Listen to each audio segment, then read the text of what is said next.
What came first, the chicken or the egg? Once upon a time, in a small, quirky town, there lived a chicken named Cluckster and an egg named Eggbert. They were the best of friends, but had one big problem. They couldn't figure out who came first.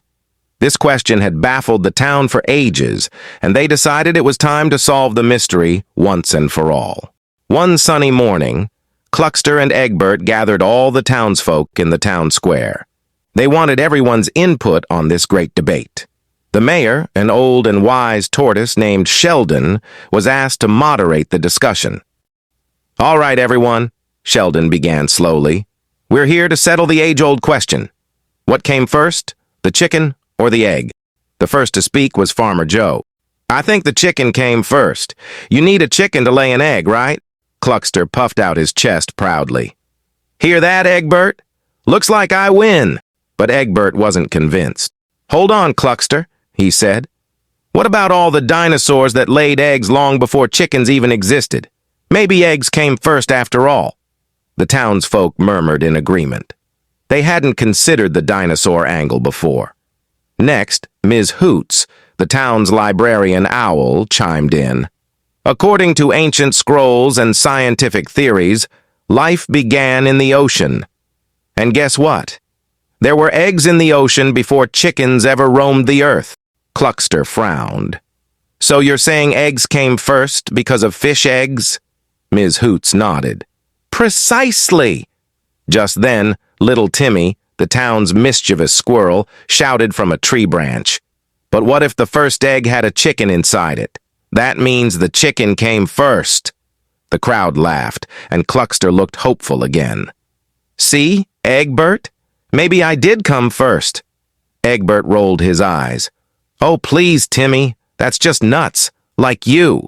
Sheldon tapped his shell to quiet everyone.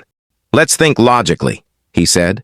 "If we consider evolution, there had to be a creature that wasn't quite a chicken yet, but laid an egg with a chicken inside it. So the egg came first." The townsfolk nodded thoughtfully. Cluckster and Eggbert looked at each other, both a bit puzzled. "But Sheldon," Cluckster asked, "if there was no chicken to lay that first egg, where did the egg come from?" Sheldon smiled wisely.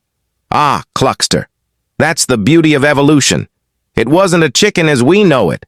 It was a proto-chicken, an ancestor that laid the egg with the first true chicken inside." Cluckster and Eggbert were still confused, but they nodded along.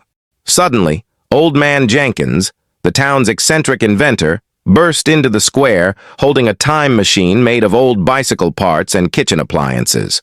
"Why debate when we can see for ourselves?" Jenkins declared. "Let's go back in time and find out." Cluckster and Eggbert looked at each other with wide eyes. "Are you serious?" Cluckster clucked. "Absolutely," Jenkins replied. "Hop in." With a whirl of gears and a flash of light, Cluckster, Eggbert, and Jenkins traveled back millions of years. They landed in a prehistoric jungle filled with strange creatures. They watched as a bird-like dinosaur laid an egg. "Look!" Eggbert exclaimed. "That's our ancestor!" As they watched, the egg hatched, and out popped a creature that looked remarkably like a chicken, but with some extra features, like tiny, useless arms. Cluckster and Eggbert gasped. "So, it was the egg that came first," Cluckster admitted. Eggbert beamed. "I knew it," Jenkins chuckled. "Well, it looks like we've settled the debate." With that, they hopped back into the time machine and returned to the town square. The townsfolk eagerly awaited their return.